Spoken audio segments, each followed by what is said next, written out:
Hi, this is Max Dennison, Digital Inclusion Coordinator for the City of Pittsburgh. I'm here for another Tech Talk. Today I have special guest, excuse me, let me slow down. Special guests Jason Fowlkes and Gerald Bowman. To have a startup, and I wanted to interview them and kind of get their journey. But first, I'm going to allow them to introduce themselves. Gerald, if you want to start. Yeah, for sure. Like you said, my name is Gerald Bowman. I'm a co-founder of Omega Studios, a local Pittsburgh blockchain ticketing company. We're excited to be on here. Yeah, my name's Jason Fowlkes. I'm also a co-founder of Omega Studios, and yeah, I can't wait to get into this. Yeah. All right. Thanks for the introduction, and again, thank you guys for joining and allowing me to interview you. Part of Tech Talks is for young students who watch the channel to learn and find out pointers from people in the industry who may look like them and who may have a similar journey. So I want to start with tell everyone a little bit more about your company, and I'll start with you, Jason. I want to hear kind of your vision, and then we'll walk backwards. But tell me about your company from your perspective and how you guys got here. Okay, so we specialize in creating so we have a blockchain ticketing system that we're really excited to unveil in the city of Pittsburgh. Kind of got started with it because we were active in the Web3 space, and kind of felt like there was some real life use cases for the technology, but nobody was really implementing it, and we decided to take action and try to unveil it here in Pittsburgh. So that would kind of be my description. And, if you had to, if there was anything you could add on to that, or do you, is your perspective pretty? I'm sure your perspectives are probably similar, but did you want to add something to that? Yeah, definitely. So, the main thing with our digital solution that we're offering to Pittsburgh, is the different advantages that you get from using it. So, for event organizers, using the blockchain system is actually so much more lucrative for them. It allows them to attract event data much easier because it's on a public ledger that's global. Um, they're also able to prevent ticket price scalping. So if we're familiar with some issues that a company like Ticketmaster would have when they have like major concerts such as like Taylor Swift coming to Pittsburgh, a lot of times I believe it's 40% of those tickets are bought by scalpers and sold for like 10x the price. So what our solution does is it solves a lot of those issues with pricing and verification of tickets. So Okay, and I guess my first real question is, how did you guys come up with the idea? Did you guys work in a company where you seen the problem? How did you identify this problem? So for us, I actually have a unique perspective. I've been a software developer for the last 3 years, and I've worked on a number of blockchain technologies and blockchain projects. So for me, it was kind of just identifying a market that really was in need of this type of technology, and kind of just coming up with a solution, and that's how Omega Studios was started. And Jason, did you want to add anything to that? Yeah, like I kind of mentioned just during the last question, we were already kind of in the Web3 space. We were already actively creating digital assets. So we kind of understood that this has a lot of real world use. See a lot of the things that Ticketmaster was going through, and we're like, oh, well, this could be a perfect solution for that. And we kind of just implemented it that way. Now, for the audience who may not know, I want you guys to dig a little deeper into what is Web3 and break down some of those terms for someone who may not be in the space. For sure. So basically, what Web3 is, it's just the next step on top of the internet, if you will. Web 2 was essentially started in the late 90s, early 2000s with the implementation of the World Wide Web. And basically, what Web 3 is, it's the next layer of that. It's a global blockchain system where it kind of takes trust out of it. So instead of you having to trust that money has been sent or that there's a verification behind any type of transaction, it's made public on the blockchain. And there's so many different advantages with that. There's still privacy involved with it as well. Like it's not like when you're doing these transactions, your name is like printed on a global ledger. It's behind actually like a private hashing system. But essentially that's what Web 3 is. It's building on top of the internet, and you get so many different advantages with that. Gotcha. Okay. Jason, did you want to add, or is that good? I think you nailed it. That's good. So let's get a little bit more into you guys. Did you guys always know you wanted to be in tech? When did you pivot? For me, I don't actually code myself, but I've always been very entrepreneurial, and I think that I've always been kind of innovative and kind of always looking for ways to solve problems. And I think in today's society, in the modern world, you kind of have to use technology in order to solve a lot of our problems. So I think that's kind of where that's kind of how I got into it. Yeah. Gerald, any about yourself? Did Yeah. you all? So we, me and Jason actually, we've been very entrepreneurial for some time. So when we were in college, we both went to Slippery Rock. Pre-COVID, Slippery Rock was offering a $20,000 grant for like a sustainable solution, basically to solve a number of problems.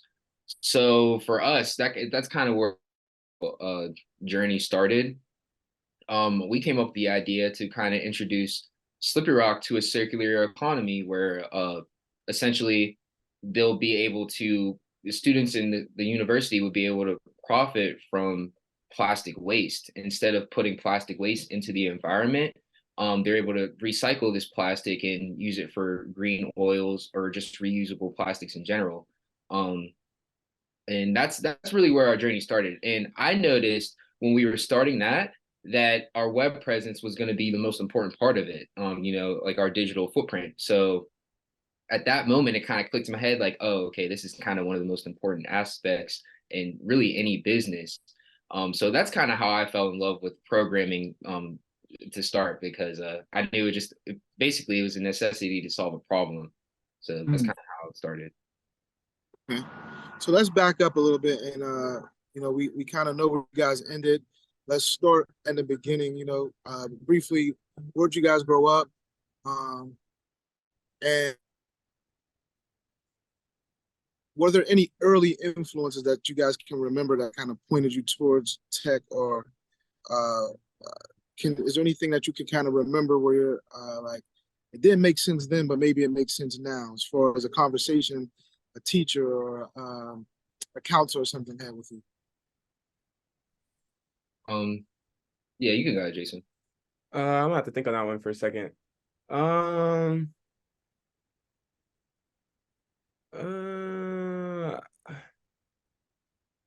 I'm gonna have to think on that for a second. Yeah.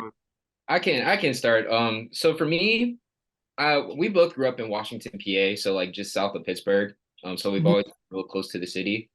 And we're also cousins, so we've always been real close too. So that's always been easy for us to work together.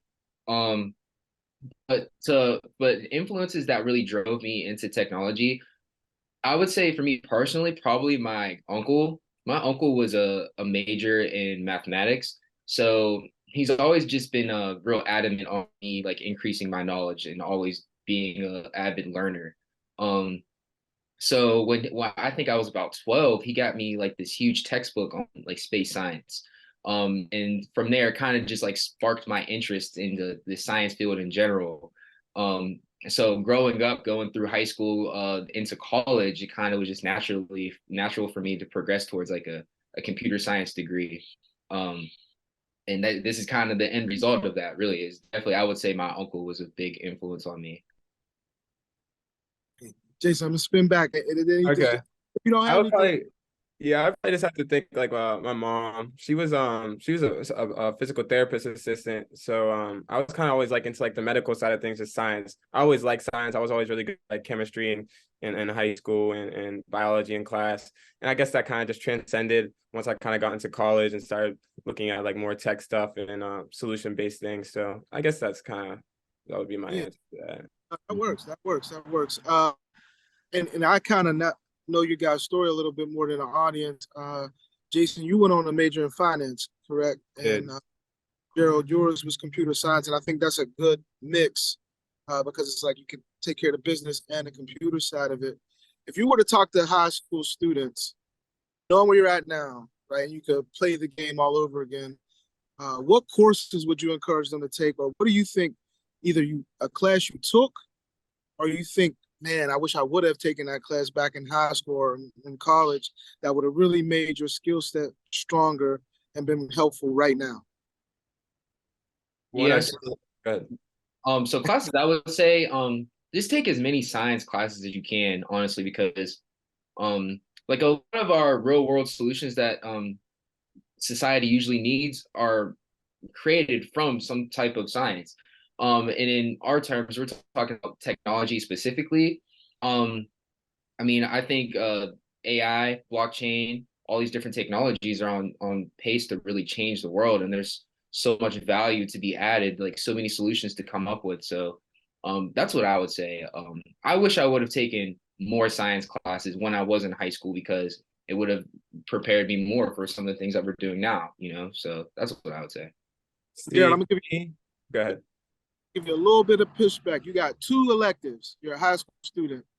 Give me 2 classes, and this gives you a chance, Jason, to think about it because I'm gonna hit you with the same question. You got 2 electives that you think would be extremely helpful in what you're doing now. If you just say, you only got 2 classes, you're maybe a junior or a senior in high school.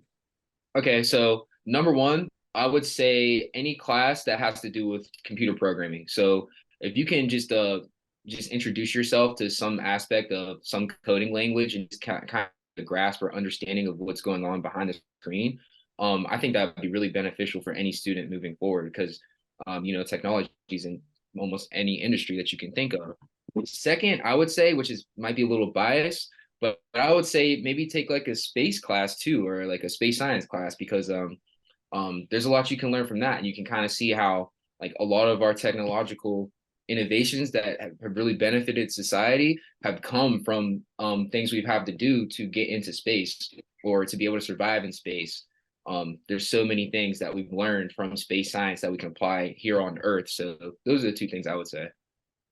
Hey, Jason, Gerald helped you out. He gave you some time. If you talk to some high school students you had in front of you and you're mentoring them and they're trying to figure it out, knowing where you're at now, what courses would you have taken or would you encourage them taking, or even a class that you did take that absolutely helps you right now? See, this may be a little biased based on my background, but I took the personal finance class in high school, and that was one of the greatest classes I ever took because I never was taught that information again once I got to college or really I would definitely say like a personal finance class. I mean, like entrepreneurship classes. I know this is kind of like tech focused, but I mean, if you don't have like business skills and if you don't know how to set up a business, if you don't know how to operate a business, then it's going to be hard for you to get things off the ground. So I would say definitely take some type of financial course, personal finance, teach like do some personal accounting, and then I would took in more entrepreneurial things that kind of get you thinking, coming up with solutions and ideas. That would be what I would do. I think for anyone in general, I think it's just find out what you like. Find what you like early and not like don't just wait around and just do what you're told. Like kind of try to find what you like early so that you can focus on that. Yeah, and I would agree with Jason too because I actually did take a lot of science and tech classes in high school and in college, but I wish I would have taken more finance classes because obviously there's so many things you have to do with your personal finances and especially when you're talking about the finances of a business or a company. So I would definitely agree with Jason with that. Great answer. Great answer. I appreciate it. Okay.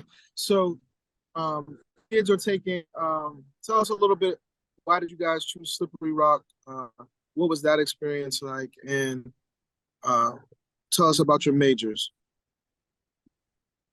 So one of the main reasons I'm gonna keep it clean. One of the main reasons I went to Slippery Rock is I played basketball in high school and they offered me like I had a full academic scholarship and I had a little bit in athletic scholarship money, and that's the main reason I went to Slippery Rock. And then also, but my older brother went there. I had a lot of family that went there, so that's kind of what kind of took me up there. While I was there, I actually changed my major 3 times. I was initially I was exercise science. I wanted to be a physician's assistant, but then I realized it wasn't for me. I was way too more like business minded, entrepreneurial. So I switched to finance. Yeah, so for me, the reason I chose Slippery Rock is because at the time, I'm not sure if it still is, but it was the 5th best university for safety management. And that was my original major, was safety management. I took my first year and a half in that for that degree. But after some time thinking about it, I've always loved programming. I've always loved science from a young age. So naturally, I changed my major to computer science. And that was kind of the big shift for me at that school. And I learned a lot. I definitely learned a lot in my journey going through Slippery Rock, and really how to create value and create real world solutions. Nice, nice. That kind of leads into my next question. So, if we're talking to high school, early college students, there's kind of this idea in tech that you can, there's either like the boot camp route or the university route. I wanted to get you guys' opinion on, now that you are where you are, school's done. Hindsight's always 2020.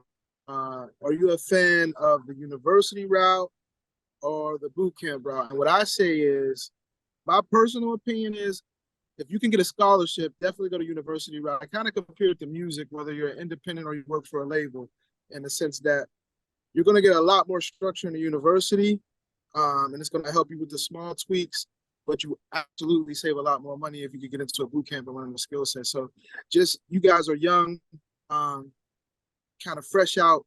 What is your advice if two young, a young lady and a young man were coming to you advice and they're like, hey, I'm thinking about a boot camp or university, what would you encourage them to do? Or would you encourage them to do both? Yeah, so I would definitely say do both. And like you said, if you have a scholarship to go to university, definitely take it. Because there's a lot of other things you learn besides just your degree in college. Like, you learn a lot of like professional and soft skills. But my personal experience, I did learn a lot of programming skills in university, but a lot of the skills I'm using now today are actually self-taught or taught through a boot camp or some type of different course. So I would say it really depends on what your end goal is. I think you definitely have to start with the end in mind in this instance, because like, what is your end goal? So for me, I knew I wanted to get into blockchain technology. So I knew I had to take courses outside of university to learn blockchain technology. I had to work with people outside of my school and really all over the world to like get to this point. So it's sometimes you kind of have to take a unique route depending on what your end goal is what I would say. Yeah, piggyback off that, I would say it definitely depends on like your personal means and kind of your situation. I know for me, I think one of the greatest things that I learned in college was just social skills, the ability to communicate professionally with people, like sending emails or presenting for people. Just I think the social skills are really important for me. That's one thing I really took away from college. But yeah, it depends, and it's I like what you said, Gerald. Depends what you want to do, but sometimes that first or second year of college, you still don't know what you want to do. So I think being at a university where there's you have access to a lot of different things, you can observe a lot of different things is advantageous, I would say. Nice. And that itself kind of leads into my next question. Myself, I'm not going to say my age, but I'm older in age. You guys are much more younger. You guys are a lot closer to the younger generation. Obviously, there's still a very, very big gap in the tech space as far as diversity.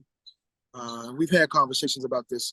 So, but you guys being younger, fresh out of college, fresh on your startup, if you guys had a magic wand, how do we encourage the next generation of young people who look like you, men and women, and even other ethnicities? So we know the numbers. We know, less than 95% of the tech community is diverse, right? That 5% is the ethnic, the women.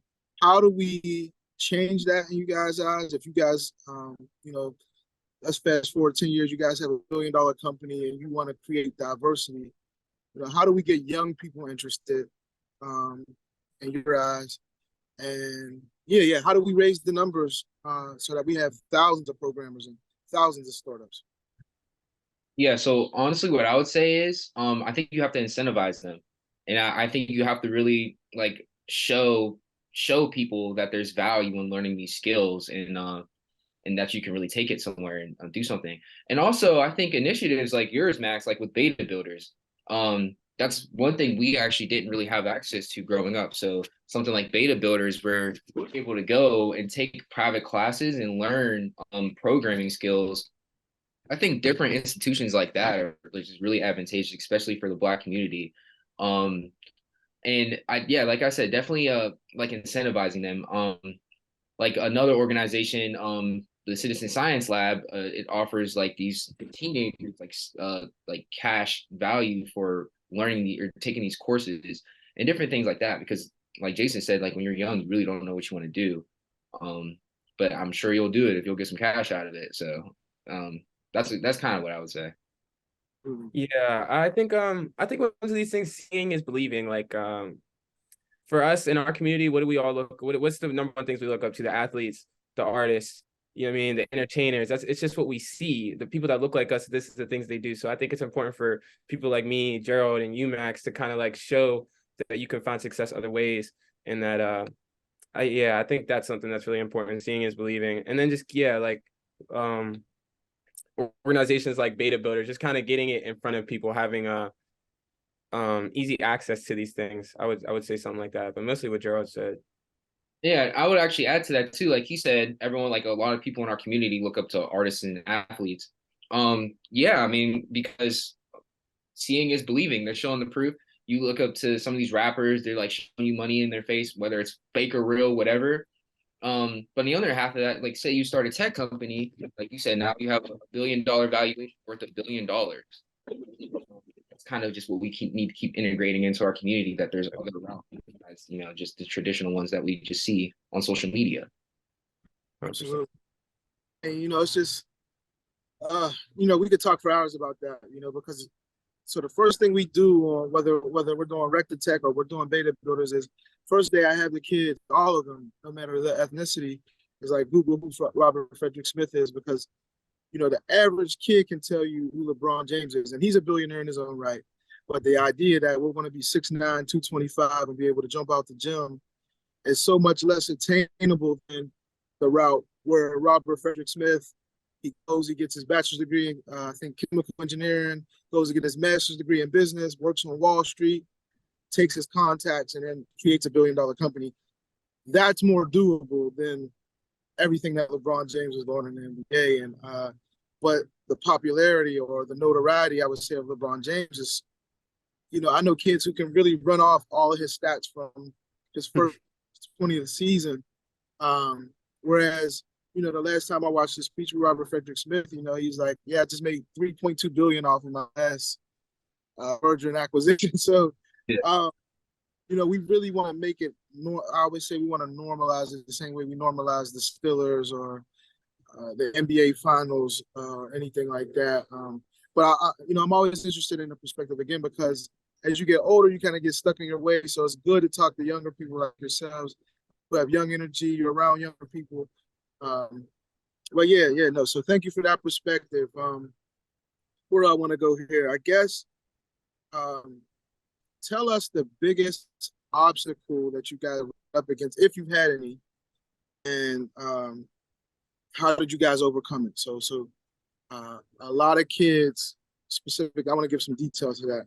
So it can be in your professional career or even at university level, but sometimes in a community, it's just like, go to college, and you have no real plan. And then you get to college for something like computer science, and you can skip through that first year. But when you get into the second year, you start taking those really tough classes. You look around, nobody kind of looks like you sometimes, and you don't know where you could go get help from. So tell me a time either in university level, or actually I want both of you guys, like I tell you, this is going to be something different. Both of you tell me a time, both either high school or university, and then when you guys created a startup, you had a problem, what skill set did you use to overcome it? Was it perseverance? Yeah. So for any kid that's watching this and may want to get some inspiration. Yeah. So I'd say, I guess personally for me, one of my biggest obstacles in Slippery Rock was definitely being only one of the only Black people in the class. First, all my professors were foreign, came from foreign nations, and most of my peers were white. So it was kind of hard for me to like figure out where I could fit in class. I was always one of the people like raising my hands and answer questions regardless and just doing whatever, excelling in class. But I just kind of felt like if I ever wanted to do something entrepreneurial or something with people who are similar to me or similar minded, I just was kind of struggling with that. And then I realized the answer to that was just expand your network. Honestly, that's what a big part of this year has been about for me is just expanding my network and so kind of I would say that for me. That's how I kind of got over that because I have access to these people. In Mm-hmm. we're talking about like we have our startup. We had to figure out staffing. We had to figure out like people who we're working with, people who are on the team. And just by expanding our network, it's been so much easier. So that's what I would say. That's how we overcame the obstacle. I just want to piggyback off that, and Jason, I'll let you answer.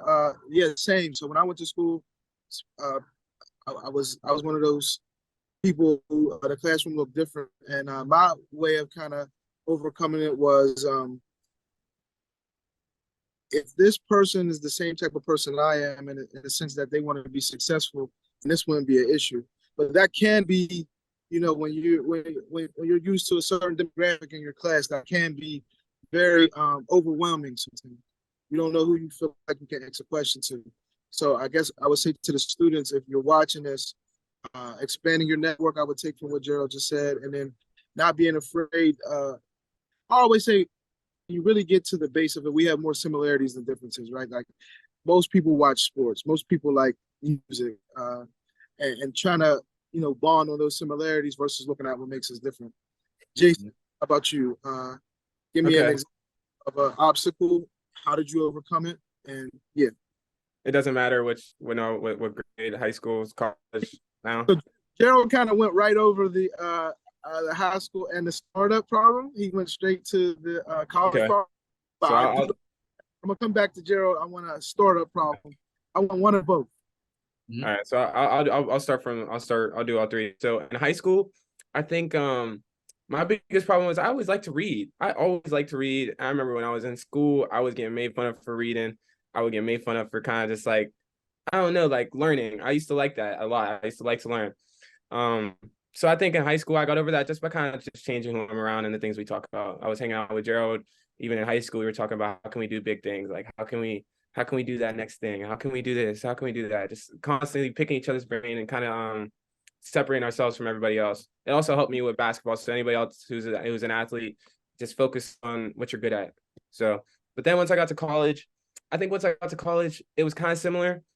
Like Gerald, I was always raising my hand in class, but the things they were teaching me sometimes I always felt like they were just trying to go put me into the cog or put me into the system. And I think that's where my problems were in college was like, well, how can we take this and make something for ourselves? Like, how can we make something that's ours? How can we build our own thing? And I think that was some of the obstacles I had in college and in class was like, well, how can I apply this to my business or how can I apply this to that? And I think we overcame that once again by going back to the network. Hanging around people who have the same ideas or you bouncing ideas off each other. Then when you go back to class, it's like, oh, this is really cool because now we can take this and incorporate this right into what we were just talking about last night. So I think it always comes down to network. It's even the same when it comes to startup. It's just all about who you know. I think some of our biggest challenges in our startup is like accessibility and getting our ideas in front of the right people. And I think the way you overcome that again is network and who you're with. Network. Gerald, you gave me the school obstacle. What is an obstacle you've had in the startup, and how did you address it?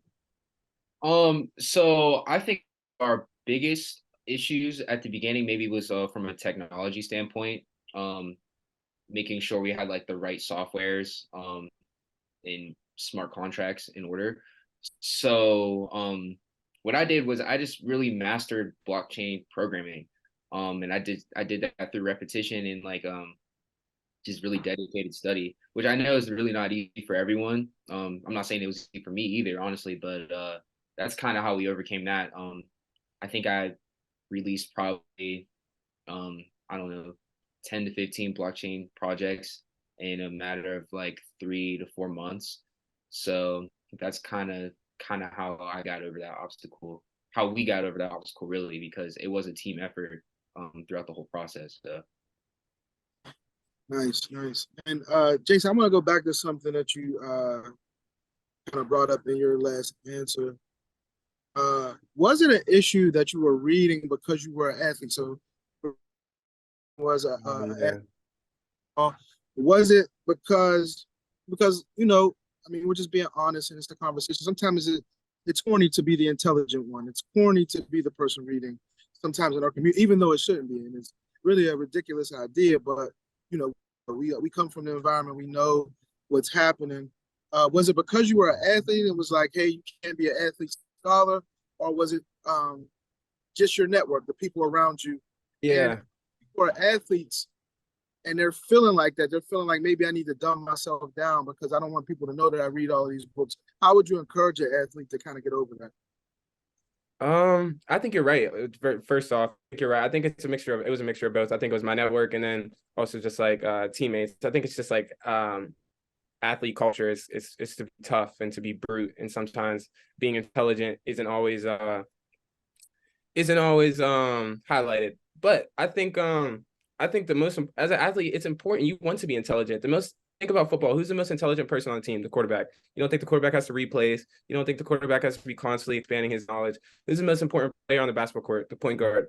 If you're looking at like, I'm intelligent, I like to read, then you should hone down on that. It's only gonna make you a smarter athlete. Only gonna make you smarter after athletics over. So I think it's yeah, I don't know. That would be my answer to that. Got you. Yeah, great answer. And I think you bring up a good point.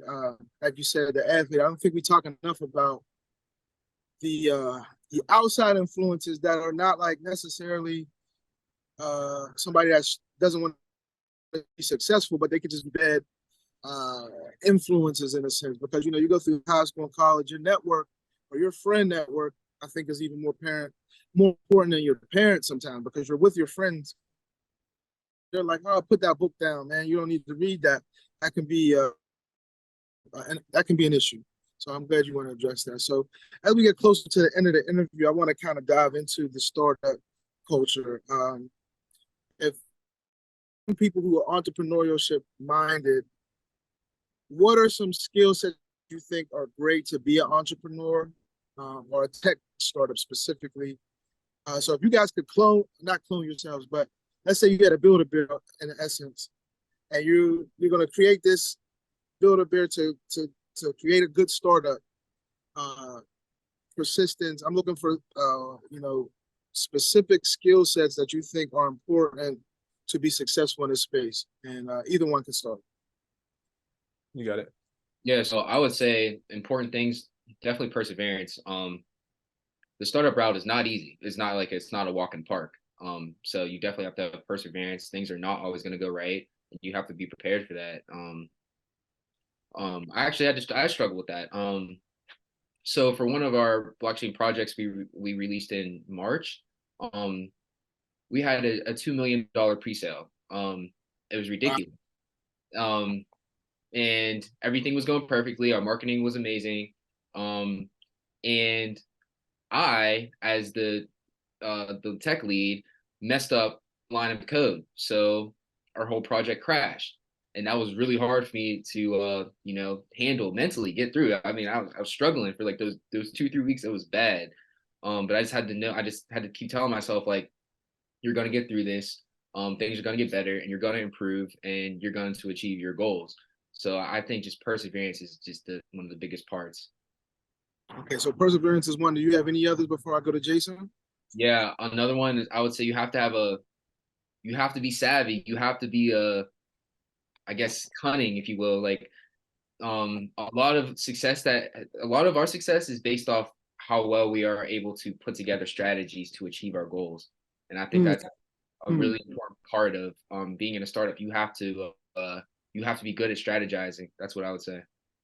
That's a bar. I like it. All right, Jason. How about you? Qualities of a great startup leader. Yeah, perseverance, self-confidence. You gotta believe in yourself and no one else is going to. You're not gonna feel confident. You're not gonna talk to the people you need to in a room if you're not confident in yourself. So gotta be confident. Another one I think is very important is dressing to impress. You have to look the part sometimes. You have to look official. You have to present yourself as if you are the person that you say you are. So I would say that. I don't know exactly what you would describe that as, but I would be like self-image. Uh, are Good these advice. like character skills or are these like actual skills? Because I would say like financial skills. You know what I You mean? know, Business skills. get in everything.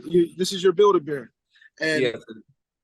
this is your son or daughter. And they want to create a startup, and they're like, Dad, I want you to give the best game. What do I need to develop to be really good and as good as you guys? So keep Yeah. going. So Hey, definitely some like accounting skills, some definitely like internal accounting skills, being able to, I mean, keep track of a balance sheet. So definitely some financial skills. You definitely need social skills too. You'd be surprised how much of our progress comes through who we're talking to and who we get the chance to talk to. So you definitely have to have social skills. If you don't have social skills, you need somebody on your team who has social skills. So those would be the big ones. And then obviously you need to have the technical skill set. If you don't have the technical skill set, then you're just gonna be at a disadvantage. So I would say like those are my big three. Yeah, did you want to add? yeah. So also one thing I would say is make sure you're a team player. I think being in a startup is similar to being on like a sports team. I think there's so much teamwork involved. I think you have to have a lot of patience with each other and yourself. And I just think you need to be really good at collaborating with the people you're working with to create a million or billion-dollar company. I definitely think teamwork's a big part of that. Okay, so we're getting close to wrap up. I got a few more questions. My first one, I want to kind of go back. When you guys had that problem and you just said teamwork, how did you guys deal with that? Because that's a huge problem. I know you said Gerald was personally like tough for you. How did you guys overcome that? And what did you put in place so it doesn't happen again? So it's actually funny that issue that we had in March. Our teamwork was actually on point. But a big part of it for me was actually letting down my team. Like it wasn't so much that like I felt like I lost out. I felt like I was letting my teammates down. I feel like I was letting other people down. So that was a really hard part for me to get over. But yeah, that's what I would say. It wasn't so much like a teamwork issue. It was letting the team down, which sucked. I Like think some type of thing. Yeah. Gotcha. I think Gotcha. I think the way we really got over it though was is you just get into the next thing. Like we didn't really I think we had another project we were working on a few weeks later. Like it wasn't like we were just sitting around and it's just like a basketball player or it's like you just gotta have that next game, next play, next shot type mentality. Like we'll be there to pick you up. You know what I mean? We'll pick you up and we're gonna get right back on the bus and right on to the next game. So Great advice. Move on to the next project. There's always something else. Nice. Okay. Smooth. I've never asked this question, but since both of you kind of talked a lot about grit and reading, are there any books? I always like to recommend books, but I know reading is not like the most popular thing in this instant gratification generation. But being young entrepreneur, successful in a tech startup, is there any books that you would encourage the younger audience to read that have been helpful to you? too many. We got too many. Yeah, I got a list actually. Let me get your top. Let me get your top three. Both of your top three. Rich Dad Poor Dad by Robert Kiyosaki. Classic. Yeah, that's a great book. If you never read that, definitely read that. It teaches you about financial literacy. Think and Grow Rich by Napoleon Hill is a really good one. It gives you like a perspective on like what really wealthy people are thinking and how they're going and solving their goals. Lastly, I would say seven habits. Seven habits to productivity. That's another one. If you want to be efficient in how you're achieving your goals, that's a really good book to read too. Yeah, I think that last one was by Robert Covey. Covey, for anybody who's listening, I think that book's by Robert Covey. My three would be the first one would be The Alchemist.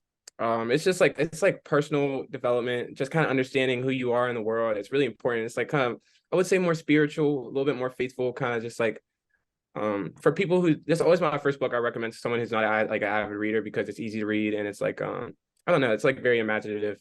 And then my second book, I'm surprised Gerald didn't say this, is 0 to 1 by Peter Thiel.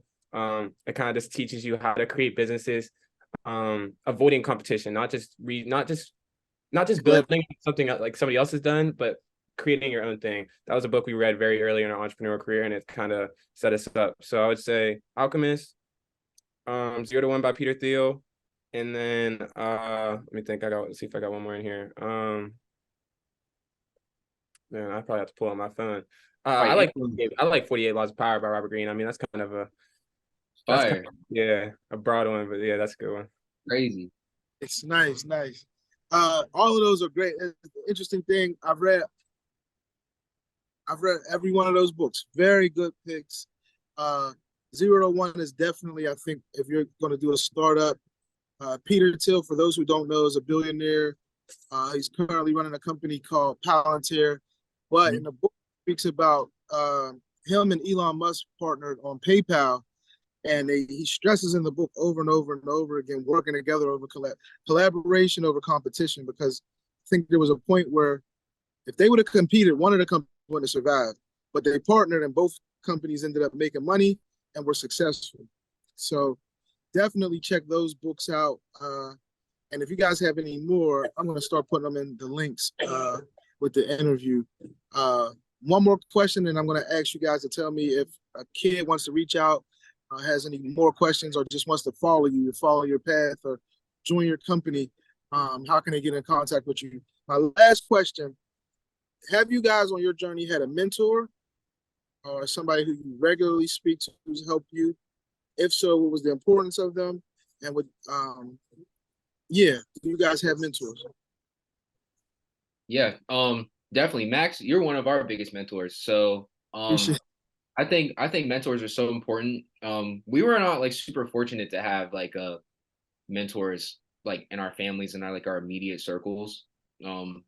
It's not always very easy to get them. Sometimes you have to pay. But we're blessed enough to not have to pay upfront for that. But yeah, definitely you. I'd say a bunch of people, a bunch of Black professionals around Pittsburgh, white ones too.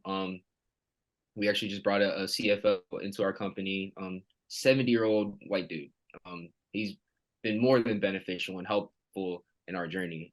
So that's people I would say. How about you, Jason? Same mentors or? Yeah, we have the same mentors. Like you're a huge mentor for us, Max. What is crazy about our story though is we haven't really had any mentors until like the last 6 months. So most of our journey up to this point has just been us kind of mentoring each other and just being peers for each other.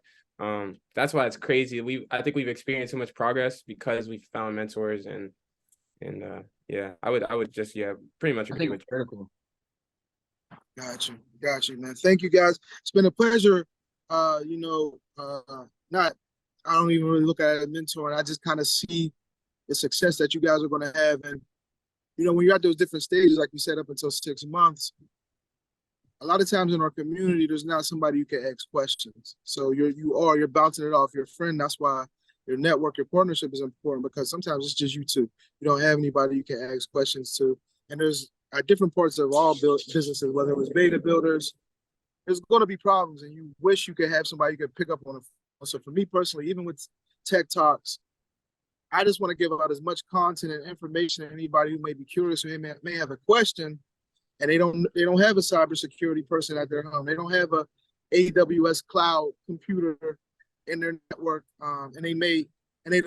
they probably definitely don't have anybody in their family that has a startup and they want to ask questions. So for me, it's just about giving back and each one teach one.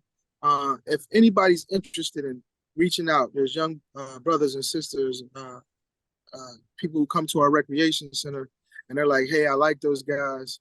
I want to work for them or I want to learn from them. How can they reach you guys? Do you get yourselves? Because you guys are, to Jason's point, these are some of the best dressed young brothers I've met. Every time I met them, and it does matter. So his advice that dress to impress or image does matter. People take you so much more serious when you're clean cut, you articulate yourself well, and I don't think you can read that in books, or people may not tell you that, because I see people all the time and they look kind of crazy, and it's like people judge you. Unfortunately, in a room, but if you have a bad presentation, that matters.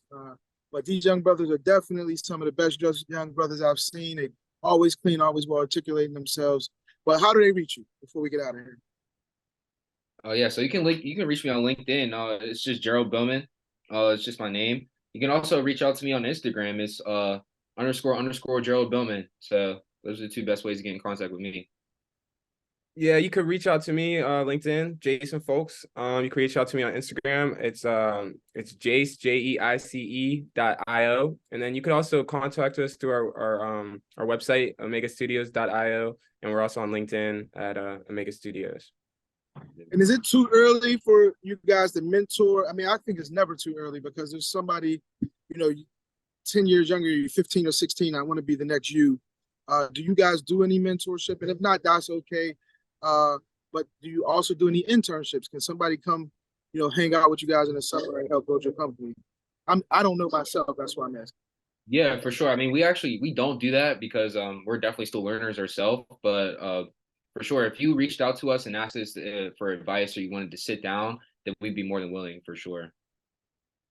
100%. Yeah, definitely. Yeah, we don't do it right now, but it's if you want to get in contact to us, ask us some questions. Yeah, for sure. Right. Well, hey, thank you again. We're going to conclude Tech Talks for today. Thanks, Jason. Thanks, Gerald. I appreciate you.